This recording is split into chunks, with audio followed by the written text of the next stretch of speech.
"Consider how you treat my brother," she said. "My name's Stuart, I'm 37, and I manage operations at Thornbury Systems in Columbus, Ohio." That evening, sprawled on my couch with my clothes tossed nearby like trash, I followed my wife Carmen's directive. I reflected on my treatment of Marcus. I thought about covering his phone bill for 8 months straight. How I'd been purchasing his groceries weekly without a word of gratitude. How he left plates piled in the sink for days, assuming I'd wash them. How he took my tools and never brought them back. How he drove my truck without permission, returning it with the gas tank empty. Marcus had been staying with us for a year and 3 months, not just visiting, residing. My guest room had become his permanent domain, filled with his gaming rig, clothes strewn everywhere, and an attitude that I somehow owed him. The discussion that sent me to the couch was straightforward. After dinner, I sat with Carmen and Marcus, pulled out our monthly finances, and explained that funds were tight. My workplace had slashed overtime, and Carmen's part-time gig at the clinic wasn't covering Marcus's added costs. "We need a plan," I'd said, looking at Marcus. "Either you chip in for utilities and food, or we need to talk about other options." Marcus chuckled, actually chuckled. "Other options? We're family, Stuart, you don't bill family." Carmen jumped in right away. "Stuart, that's unfair. Marcus is struggling right now." His struggle had dragged on for over a year. He'd been job hunting since moving in, but nothing ever seemed good enough. Too early, too far, not enough pay, wrong kind of job. Always a reason. I'd watched my savings dwindle month by month. Watched Carmen excuse behavior she'd never accept from anyone else.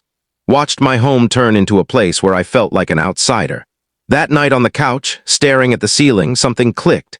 It wasn't exactly anger. More like understanding. I'd been so focused on keeping harmony, on being the supportive spouse, that I'd lost sight of my own limits being respected. Carmen's words rang in my mind. "Consider how you treat my brother." I had treated him like family. I'd provided a home, food, and patience he didn't earn. Yet somehow I was the bad guy. The house was silent except for Marcus's TV blaring upstairs. My TV in my house, paid for with my money. I shut my eyes and began forming a plan. Carmen and I had been married for 6 years. We'd purchased this house together 4 years ago, a simple 3-bedroom on Columbus's east side. It wasn't grand, but it was ours, or it had been. Marcus arrived in January last year. Carmen's younger brother, 29, fresh off what she called a messy breakup. He'd been living with his girlfriend in Cleveland, but it fell apart, and he needed a place to crash. Just for a few weeks, Carmen had assured me until he gets settled. I agreed because that's what you do for family. You help when they're in need. My own brother had stayed with me years ago when his marriage collapsed. The difference was, Jacob found a place within 6 weeks and covered groceries while he stayed. Marcus was different. He settled in like he was on an extended holiday. The first month, I thought he was adjusting. By month 3, I started hinting about job searches. By month 6, I was having frank talks about timelines. Carmen always had a defense ready. The job market was rough. Marcus was battling depression. He just applied for a promising role. He needed time to plan his next move. Meanwhile, my grocery costs doubled. Utility bills spiked from someone home all day, cranking the heat and running every device. My truck gained mysterious scratches and dents. Tools vanished from my garage. The tipping point talks began 3 months ago, small at first. Me suggesting Marcus could help with the electric bill. Carmen calling me petty for bringing it up. Me proposing he pitch in with chores. Her reminding me he was struggling. Last month, I tried a new tactic. I sat Marcus down, man to man, explaining I wasn't trying to evict him, but we needed rules about costs and duties. He nodded, agreed, then changed nothing. 2 weeks ago, I found he'd been ordering food on my credit card. When I confronted him, he called it a mix-up. When I asked Carmen, she said I was blowing it out of proportion. That's when I noticed other things. How Carmen's tone shifted when I mentioned Marcus. How she treated my concerns like flaws in my character. How she made me feel guilty for wanting basic respect in my own home. The signs had been there for months. I'd been too busy playing the good guy to see them clearly. The realization struck around 3 a.m., lying on that couch with a thin blanket and a pillow reeking of Marcus's cologne. This wasn't about money. It wasn't about chores, respect, or even Marcus's freeloading. It was about Carmen choosing her brother over me, and I'd been too busy fixing things to notice. Carmen had tossed my clothes on the couch like I was an unwanted guest, in my own house, because I'd asked her brother to contribute or find another place. I thought about the past year and 3 months, really thought. Every time Carmen brushed off my concerns. Every moment she made me feel selfish for wanting my space back. Every instance she prioritized Marcus's comfort over our marriage. The pattern was obvious once I stopped excusing it. Carmen had chosen long ago, she just hadn't told me. I sat up and surveyed the living room. My furniture, my TV, my house. Yet I was the one on the couch because I'd suggested a grown man should pay his way. The anger came slowly, like a tide creeping in. Not the loud kind that makes you slam doors. The quiet kind that burns steady and changes everything. I went to the kitchen, brewed coffee at 3:30 a.m. and sat at the table where I'd tried to have a rational talk about finances hours earlier. The table where Marcus laughed at the idea of contributing. That's when I knew what had to happen. No more arguments about fairness or respect. No more trying to convince Carmen that her husband's feelings mattered as much as her brother's convenience. I was done, the decision settled in my chest like it had always been there, waiting. I wasn't angry at Carmen anymore. I wasn't frustrated with Marcus. I was just finished with a situation that had no fix as long as I was the only one trying. I drank my coffee and returned to the couch. But I didn't sleep. Instead, I made a mental checklist. First, I'd call my boss for a personal day, then I'd search for an apartment, something small, something mine. A place where I could drink coffee at my table without feeling like a trespasser. The sun rose as I closed my eyes. For the first time in months, I could breathe. Carmen found me in the kitchen the next morning, sipping coffee. She was dressed for work, acting like nothing had happened, like she hadn't exiled me to the couch. "You left the coffee maker on all night," she said, avoiding my gaze. "I brewed fresh at 3:30. She paused, finally looking at me. "Stuart, about last night? I've been thinking about what you said, about how I treat Marcus." Her face softened. She probably expected an apology. "Good, because he's family and family doesn't. I'm taking a personal day today. We need a real talk about this." The softness vanished. "What kind of talk?" "The kind where we decide if this marriage still works for both of us." Carmen slammed her mug down, coffee splashing the counter. "Are you really threatening divorce over defending my brother?" "I'm not threatening. I'm trying to understand why asking an adult to contribute makes me the bad guy here. Because you knew he was struggling when he moved in. You agreed to help. For a few weeks, Carmen, it's been over a year, he's not even job hunting anymore." She turned away, grabbing paper towels to wipe the spill. "He's been applying. The job market's awful. When was his last interview?" Silence. "When was his last application?" More silence. "Carmen, he ran up $200 on my credit card last month. He called it a mistake. You said I was overreacting. It was a mistake. He's been using my truck without asking for months. Yesterday, I learned he borrowed $500 from your cousin Danny and never repaid it. Why am I wrong for raising this?" Carmen finished cleaning and faced me. Her face had that familiar sad look, the one that meant she'd already decided and didn't care for other views. "Marcus is in the worst phase of his life. His girlfriend dumped him. He lost his place. He's battling depression, and instead of helping like family, you're nitpicking over bills and groceries." "I'm not nitpicking. I'm asking for basic respect and responsibility from someone who's barely coping." "Carmen, he's not coping. He's gaming 12 hours a day and ordering food on my card. That's not depression, that's freeloading." Her tone turned icy. "So you're saying we should evict him, leave him homeless?" "I'm saying we treat him like an adult who can handle himself with clear expectations and a timeline. You want me to choose between you and my brother." Her words hung heavy. She said it like an attack, but she was right. That's what it had come to. "Yeah," I said softly, "I guess I do."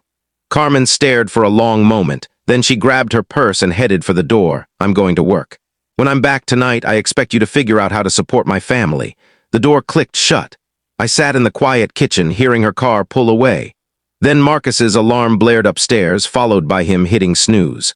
For the third time, I spent the morning reviewing our finances, bank statements, credit card bills, utility payments.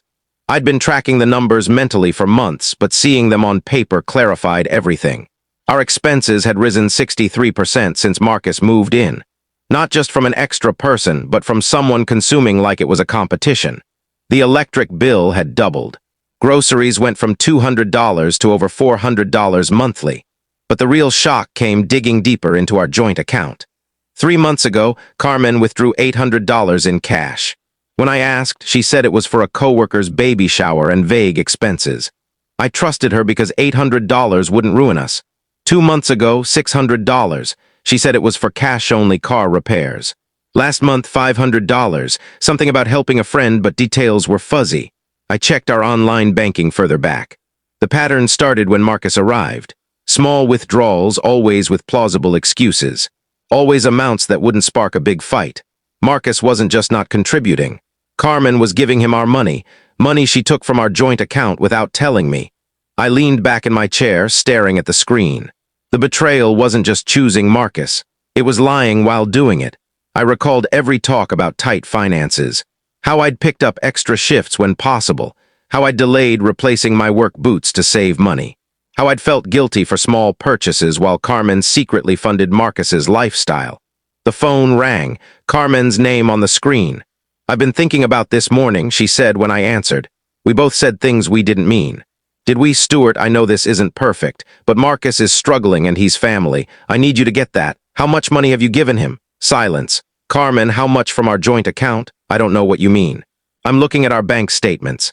Cash withdrawals for over a year, always with shaky excuses." More silence. "Jesus, Carmen, how much? It's not what you think. How much?" Her voice was a whisper, maybe 3,000. Over his whole stay? $3,000 on top of the food, utilities, everything I'd covered. $3,000 she'd given her brother while telling me to cut back. Stuart, he needed real help, not just a place to stay. "So you helped him with our money without telling me. I knew you'd refuse." "Damn right I would have refused. We're married, Carmen. We make financial decisions together. I was helping my family. I thought I was your family, too." The line went silent except for her breathing. "I'll be home by 6, she said. "We need to discuss this properly." She hung up before I could reply. I didn't wait until 6. After the call, I contacted 3 apartment complexes on Columbus's north side. The first had a 1-bedroom ready now. The second had a wait list. The third could show me a unit that afternoon. I visited Copperfield Gardens at 2 p.m., touring a small 1-bedroom with hardwood floors and a kitchen overlooking a courtyard. It was quiet. It was clean. It was mine if I wanted it. "I'll take it," I told the manager. "Don't you want to think it over? Discuss with your wife?" "No." I signed the lease and paid the deposit from my personal account. The one Carmen couldn't access, the one I'd been stashing small amounts in since we married for emergencies. This was an emergency. By 4 p.m. I was home loading my truck. Not everything, just essentials. Clothes, tools, laptop, a few pre-marriage furniture pieces. I worked systematically, like a job assignment. Marcus came downstairs around 4:30, likely scavenging for food. "Rearranging furniture?" he asked, watching me haul a dresser past. "Something like that. Need a hand?" The offer was so ridiculous I nearly laughed. Marcus offering to lift anything. "No thanks." He shrugged and went to the kitchen. I heard the fridge open, shut, then the microwave hum. I made 3 trips to the apartment, bringing essentials. On the third, I stopped at an office store and bought note cards. I wrote a brief note on one. "Carmen, I'm done being treated like a stranger in my home. I'm done having my concerns ignored and boundaries violated. I'm done being lied to about money. You made your choice. Now I'm making mine. Don't contact me until you're ready for an honest talk about what happened." Stuart, I left the note on the kitchen counter, propped by the coffee maker where she'd see it. Then I walked through the house once more. Not for nostalgia, but to ensure I hadn't missed anything vital. The place already felt foreign, like a hotel I'd checked out of but hadn't left. I was loading the final box into my truck when my neighbor Teresa approached. She was about 70, living next door since before we bought the house. "Everything all right, Stuart? Just making changes." She glanced at the truck, then at me. Teresa wasn't clueless. She'd likely heard our arguments over the months. "You know where I am if you need anything," she said. "Thanks, Teresa. Take care." I drove to the apartment and unloaded in one trip. It didn't take long. Amazing how little you need when you cut out the clutter. By 6:30 p.m., I was in my new kitchen with a beer and a sandwich, gazing at the courtyard. No TV blaring upstairs. No dishes in the sink that weren't mine. No one using my things, spending my money, or guilting me for wanting respect. My phone had been buzzing for an hour, texts from Carmen. I turned it off without reading them. For the first time in over a year, I was home. 3 days later, Carmen appeared at my apartment. I opened the door to see her in the hallway, eyes red, face desperate. She'd been crying, likely for hours. "Stuart, please, we need to talk. We can talk right here. Can I come in?" No, she drew a trembling breath. "Marcus is gone. Good for him. You don't get it. He left yesterday, grabbed his things, and vanished. No note, no reason, just gone." I leaned against the doorframe, waiting for her to go on. "I can't manage the mortgage without your salary. I contacted the lender and they said I have 30 days to catch up on payments or they'll begin foreclosure." That's tough. Stuart, I know I screwed up. I should have been honest about the money, but we can sort this out. We can fix it. How much did you give him, Carmen? The real amount. Her voice broke. Around $5,000 total. $5,000. Not the $3,000 she'd admitted over the phone. $5,000 of our money handed to her brother while she told me we needed to pinch pennies. He took it all when he left, she went on. Everything I'd given him, plus he cleared out my jewelry box, my grandmother's ring, the necklace you got me for our anniversary, all of it. The irony was flawless. Marcus had finally revealed his true colors to Carmen, but only after she'd wrecked our marriage to shield him. I'm sorry that happened to you. Stuart, please, I'll do anything. I'll go to therapy. I'll make it right. Just come back. I'm already home. You know what I mean. I looked at this woman I'd been married to for 6 years. She was asking me to fix a mess she'd created by deceiving me and prioritizing her brother over our marriage. She wanted me to return and save her from the fallout of her own choices. No. What do you mean no? I mean no, Carmen. I'm not coming back. I'm not fixing this. You made your choice when you tossed my clothes on the couch for asking your brother to act like an adult. You made your choice when you started hiding money from me. And Marcus made his choice when he stole from you and vanished. But I love you. If you loved me, you wouldn't have treated me like the villain for over a year. Her tears fell harder. Please don't do this. Please don't abandon me. I already left 3 days ago. 6 months later, I bumped into Carmen's cousin Danny at a hardware store in Reynoldsburg. Hey, Stuart, how's it going? Doing well, Danny, you? Not bad. He hesitated, clearly weighing whether to mention the obvious topic. I heard about you and Carmen. Yeah, for what it's worth, I never got why she tolerated Marcus's nonsense for so long. The guy was a master freeloader. You heard from him lately? Danny shook his head, not since he took off. Carmen asked around, trying to track him down. Turns out he'd been borrowing cash from half the family and never paid anyone back. My wife said he owed her sister $800 from 2 years ago. The picture grew sharper. Even months later, Marcus hadn't just been exploiting Carmen and me. He'd been working his way through the whole family, one kind relative at a time. How's Carmen holding up? Lost the house last month. She's renting a room from her friend Julie now, works 2 jobs just to cover it. Danny looked uneasy. She asks about you sometimes if anyone's heard from you. I'm doing fine, got my own place, picked up some side gigs on weekends. Life's good, and it was good. Better than it had been in years. I'd rediscovered cooking for myself, bonded with my neighbors, started taking evening strolls without worrying about what drama awaited at home. Carmen had lost her home, her brother, and her marriage because she'd chosen to enable someone who didn't deserve it.